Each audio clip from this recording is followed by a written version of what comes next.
أعوذ بالله من الشيطان الرجيم. أحل لكم صيد البحر وطعامه متاعا لكم وللسيارة، وحرم عليكم صيد البر ما دمتم حرما، واتقوا الله الذي إليه تحشرون. جعل الله الكعبة البيت الحرام قياما للناس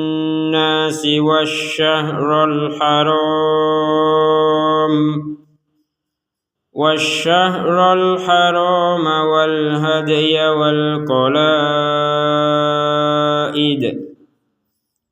ذلك لتعلموا أن الله يعلم ما في السماوات وما في الأرض، وأن الله بكل شيء عليم.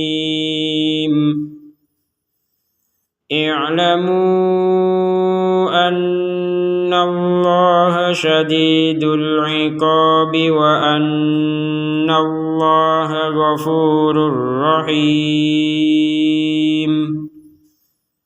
ما على الرسول إلا البلاغ،